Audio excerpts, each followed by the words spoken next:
Ndabashuje cyane abakurikiranye Final TV. Uyu munsi rero tukaba tugiye kuvuga nanone kuri Pi Network. Murabizi neza ko twari twiteguye uyu munsi ukomeye wa P-Day. Twari twiteguyeho ko abantu bamwe na bamwe bari biteguyeho ko aribwo iba launch Open Mainnet iba, ariko ntabwo ariko byagenze ngo Open Mainnet ibe. Murabizi ko kuba team yagiye itangaza ibintu byinshi bitandukanye, ibyo yagezeho n'ibyo iteganya kugeraho kuri uyu munsi wa P-Day nk'ibisanzwe. Rero uyu munsi tukaba tuje kubabwira bimwe mu ncamake mu byo bavuze kuri uriya munsi wa P-Day, byo batangaje muri dashboard zacu. Ngira ngo murabizi abantu benshi mwiteguye ko launch iza kuba kuri 28 nk'uko mwabiteguye, ariko ntabwo ariko byaje kugenda ngibe yabasha kuba launch. Rero uko bisanzwe reka dutangire tubasuhuza cyane abapiyoniya bose, abo mu Rwanda, abahereye mu Burundi n'abari hanze y'igihugu bose bumva ururimi rw'ikinyarwanda. Tubashishikariza gukora subscribe kuri channel yacu Final TV, mukora na share ndetse na like, ni inkunga ikomeye kuri iyi channel. Rero nk'ibisanzwe abantu benshi nk'uko nabibabwiye mu mwiteguye launch, ariko ntabwo ariko byagenze. Rero muri dashboard yacu reka tubabwire bimwe mu byo bavuze ku bijyanye na KYC. Turavuga ku bijyanye na KYC, tuvuge ku achievement cyangwa se ku byo babashije kugeraho guhera kuri P-Day kuri 14 guhera kuri 14 kuri P-Day ya mbere no kugeza kuri P-Day ya kabiri. Rero nk'ibisanzwe bavuze ko Dr. Nicolas muri video yatanze mu byo by'ingenzi yashije kuvuze ko P-Day kuri 28 ariyo ya nyuma, nta yindi P-Day izongera kuba, ubundi bazabata bakora Open Mainnet cyangwa se Open Network. Rero tuvuze ku byo bavuze muri ubutumwa baduhaye kuri P-Day kuri tariki 28, ko wenda njye sinabashije guhita mboneka nkongera icyo mvugaho ku byo bavuze.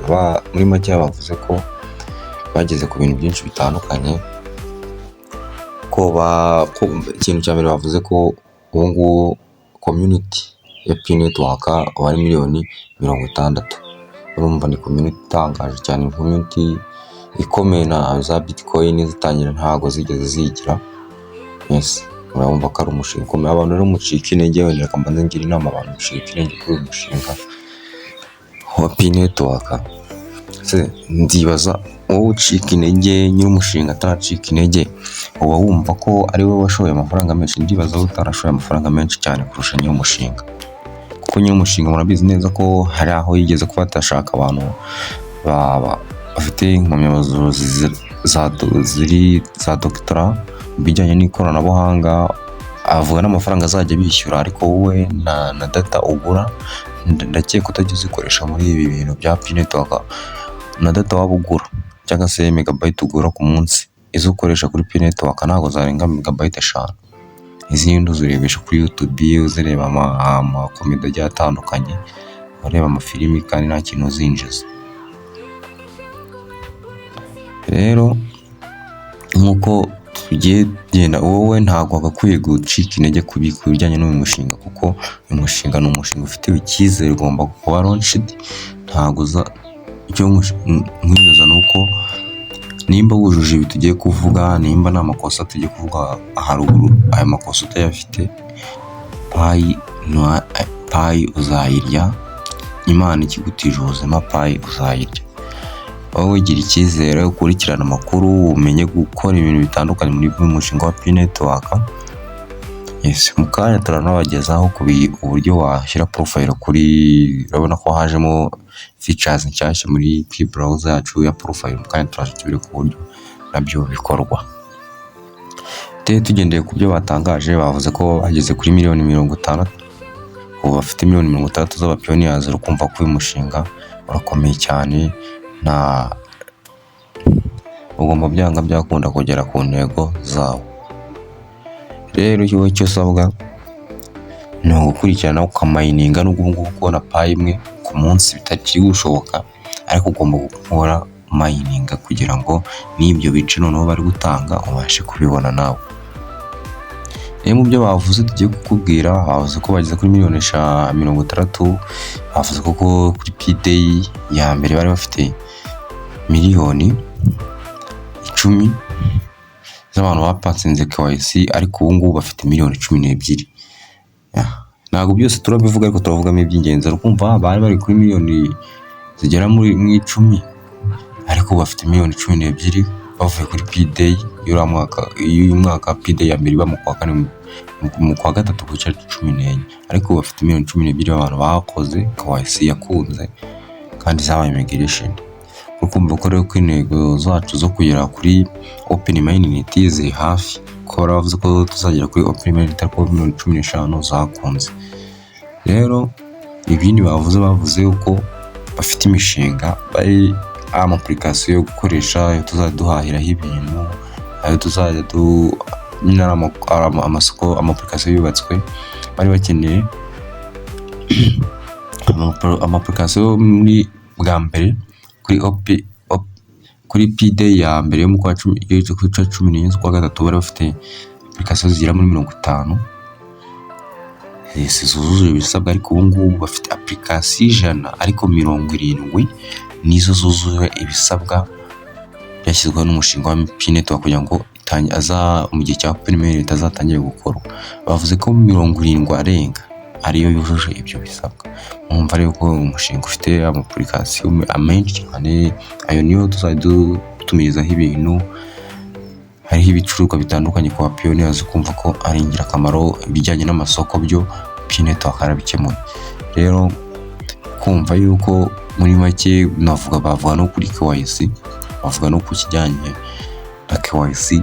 Kijyanye na KYC nacyo bakivuze ko bagiye bayongeraho ibintu, bagiye bashyiraho uburyo butandukanye. Abantu bari muri tentative bashyiramo uburyo bwa liveness, kugira ngo wenda hari abantu banzwe n'abavedeta, wenda bakajya babona isura iri kwindanga ntabwo ihura neza niyo ari kubona mu gihe cyo gukora KYC muyo yatanze.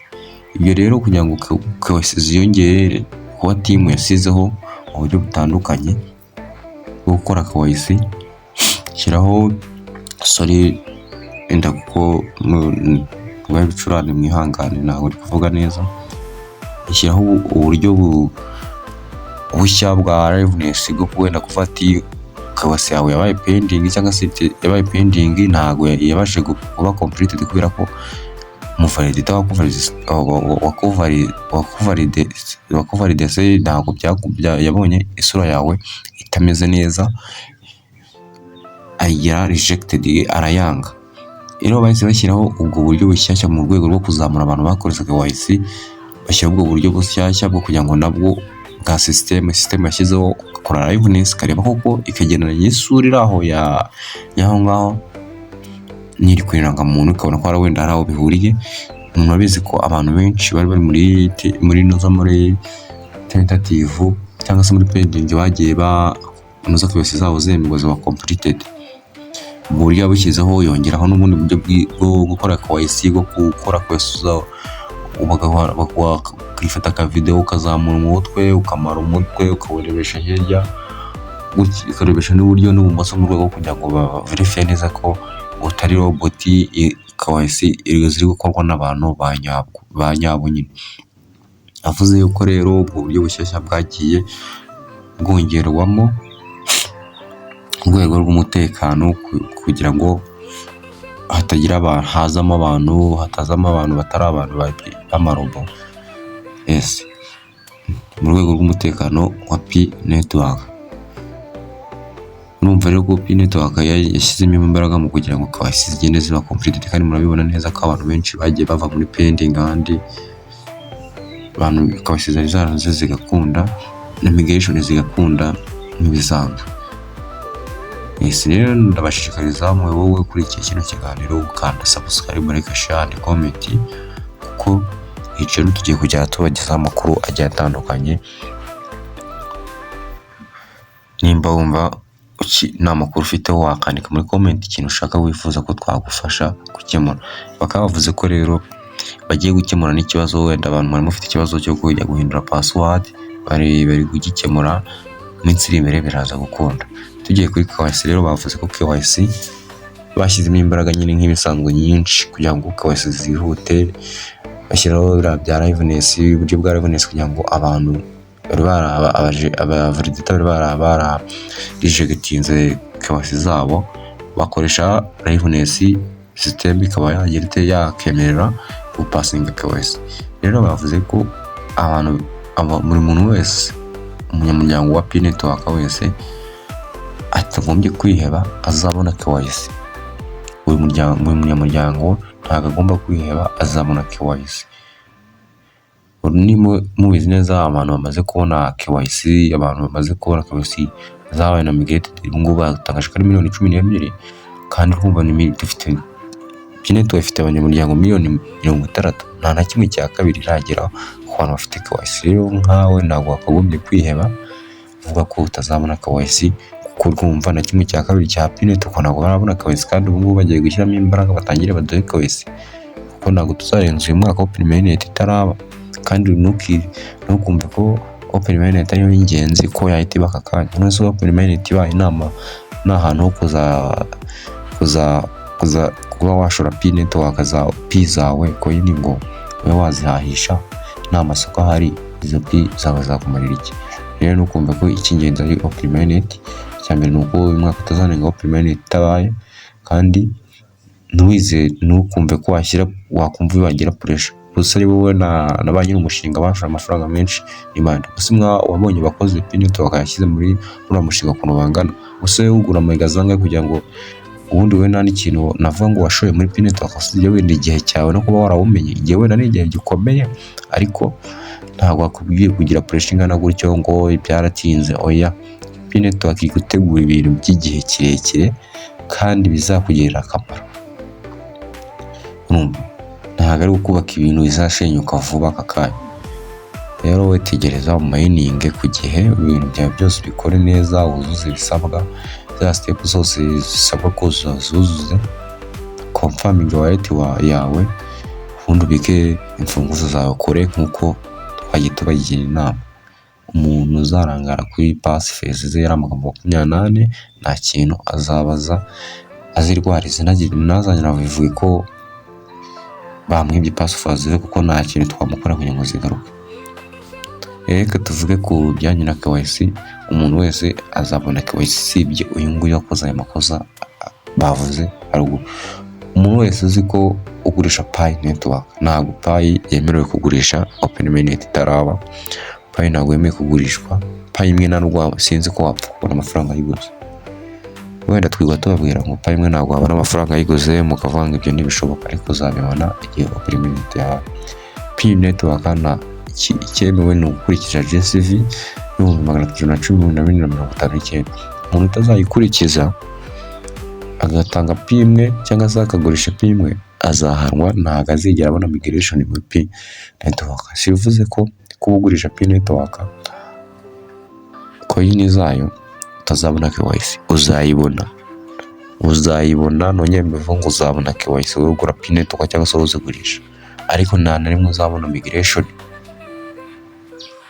Umuntu wese ufite ukora ubusambo ku bijyanye na P-Network wese afite ibihano byamugenewe.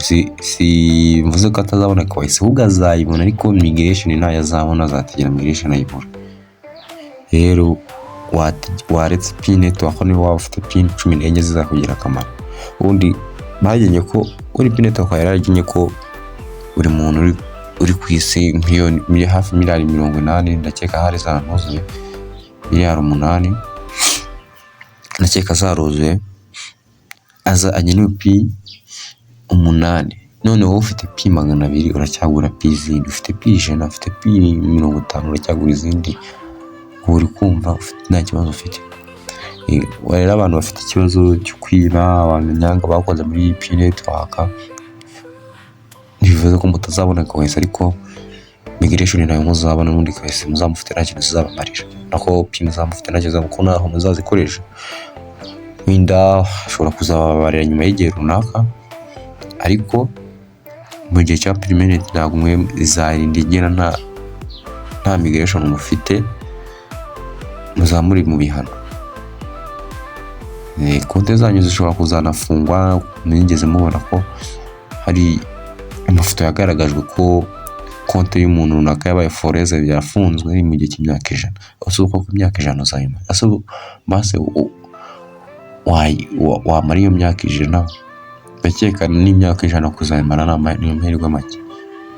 Base uzaba ukibitse umutungo imyaka 100 udafite icyo kumariye.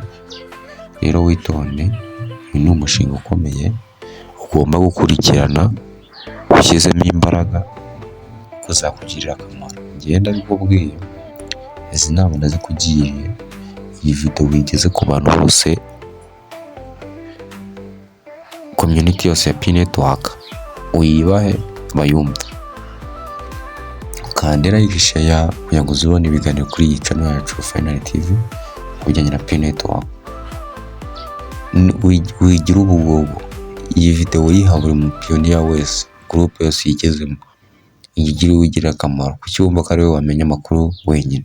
Turabashimiye cyane. Iyi ni yacu abantu Final TV, tuzagumya kubategurira ibiganiro ku bijyanye n'umushinga. Ciao ciao, murakoze.